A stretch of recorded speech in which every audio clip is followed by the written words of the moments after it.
प्रिय भैया बहनों, कक्षा 10 जीव विज्ञान जैव प्रक्रम के अंतर्गत हम श्वसन के बारे में चर्चा कर रहे हैं। श्वसन एक प्रमुख जैविक प्रक्रिया है जो सभी जंतुओं में पाई जाती है। मनुष्य में विकसित श्वसन तंत्र होता है और श्वसन के बारे में पिछले वीडियो में हमने चर्चा किया, परिभाषा वगैरह। आज उसी में श्वासोच्छ्वास क्या है।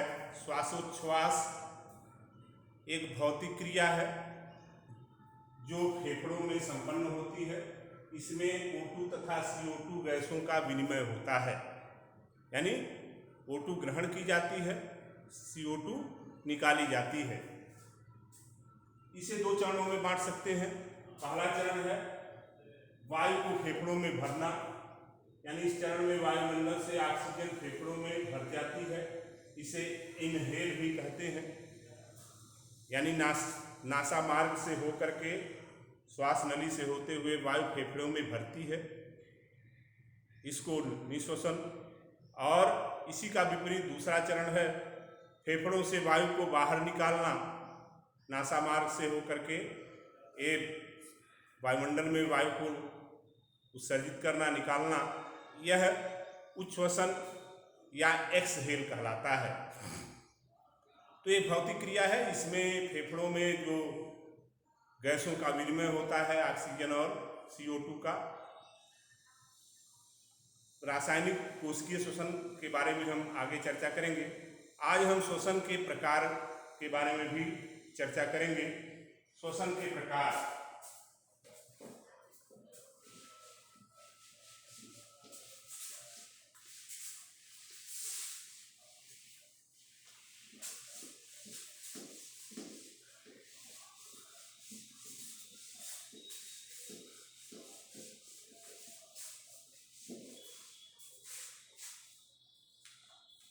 श्वसन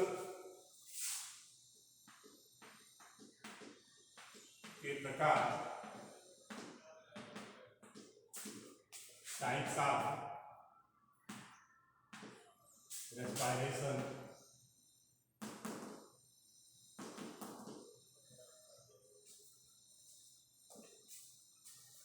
यह दो प्रकार का होता है। यह क्रिया दो प्रकार की होती है।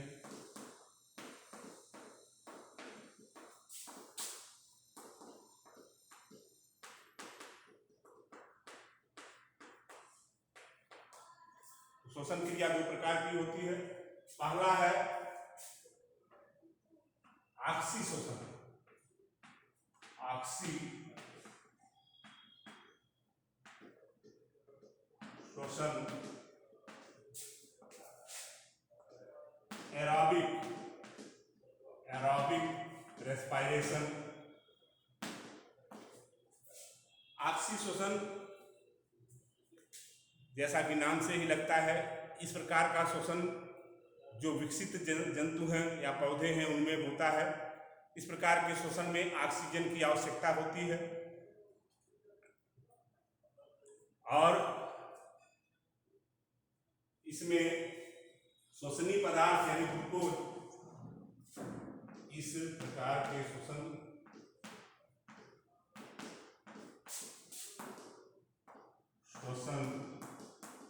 में ऑक्सीजन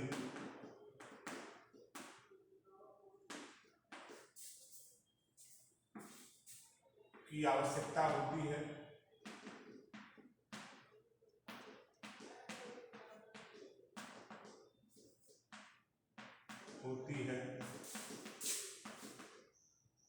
इसमें श्वसनीय पदार्थ यानी ग्लूकोज। श्वसनीय पदार्थ क्या है? ग्लूकोज का पूर्ण ऑक्सीकरण होता है। पूर्ण ऑक्सीकरण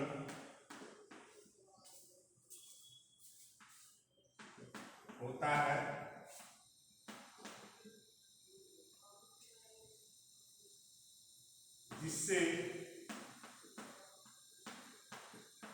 CO2, जिससे CO2 तथा जल बनता है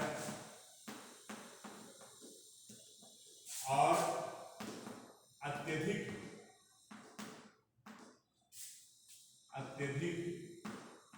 ऊर्जा मुक्त होती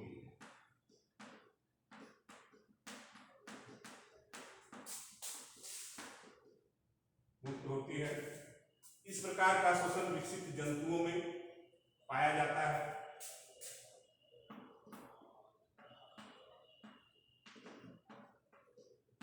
श्वसन विकसित जंतुओं में पाया जाता है।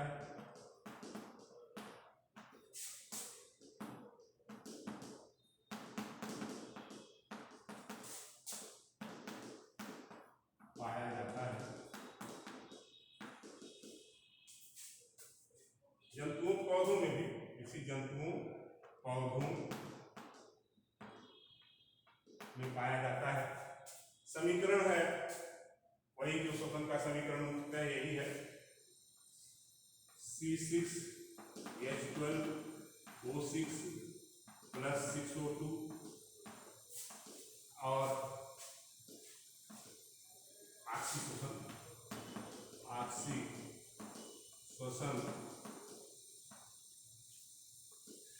6CO2 + 6H2O और प्लस अधिक ऊर्जा।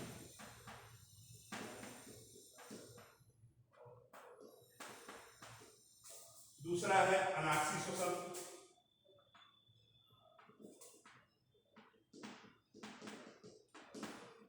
अनाक्सीश्वसन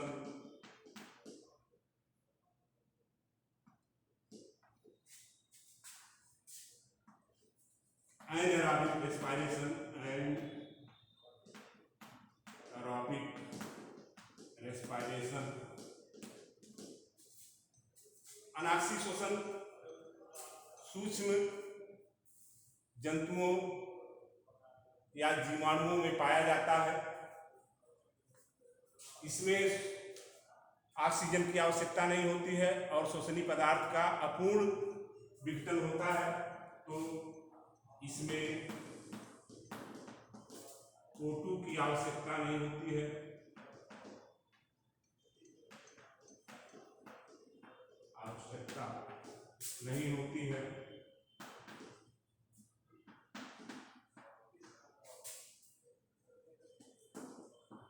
इसमें श्वसनीय पदार्थ का अपूर्ण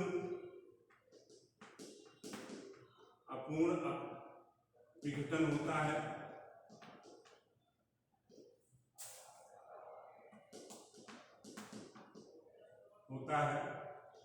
और कोई कार्बनिक यौगिक बनता है और CO2 तथा कोई कार्बनिक यौगिक बनता है।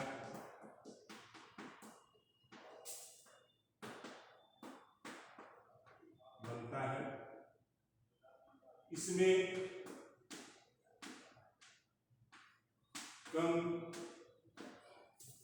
ऊर्जा मुक्त होती है।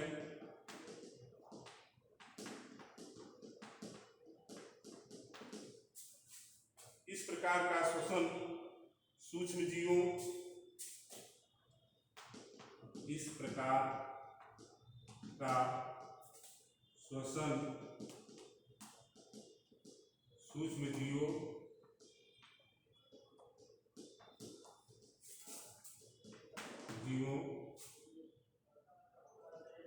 जीवाणुओं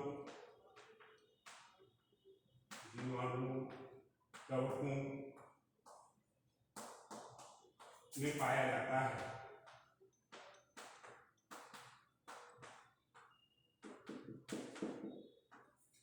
इसका समीकरण C6 H12O6 ये ग्लूकोज है आपका श्वसनी पदार्थ, ये अनाक्सी श्वसन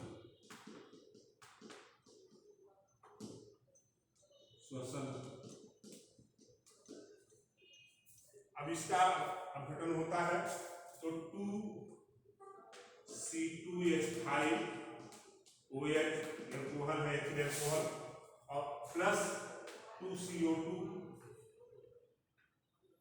प्लस कम ऊर्जा। तो ये श्वसन दो प्रकार का होता है। ऑक्सी श्वसन जिसमें ऑक्सीजन की आवश्यकता होती है, इसमें श्वसनीय पदार्थ अर्थात ग्लूकोज का पूर्ण दहन होता है, पूर्ण ऑक्सीकरण होता है, जिससे जल और CO2 बनता है और अधिक मात्रा में ऊर्जा मुक्त होती है यानी प्राप्त होती है। इस प्रकार का श्वसन सभी विकसित पौधों एवं जंतुओं में पाया जाता है। दूसरा प्रकार है अनाक्सी श्वसन। इसमें ऑक्सीजन की आवश्यकता नहीं होती है, इसमें श्वसनीय पदार्थ का अपूर्ण विघटन होता है, जिसके फलस्वरूप CO2 बनता है और कोई कार्बनिक यौगिक बनता है, चाहे कोई अम्ल हो या अल्कोहल हो, कार्बनिक यौगिक बनता है। इसमें कम ऊर्जा मुक्त होती है। इस प्रकार का श्वसन सूक्ष्म जीवों, विशेष रूप से जीवाणु और कवकों में पाया जाता है। इसका समीकरण है ग्लूकोज का अनाक्सी श्वसन होता है तो 2C2H5OH यानी अल्कोहल बन रहा है और कार्बन डाइऑक्साइड गैस निकल रही है, कम ऊर्जा मुक्त हो रही है। अब हम उसके श्वसन के बारे में आगे अध्ययन करेंगे अगले वीडियो में।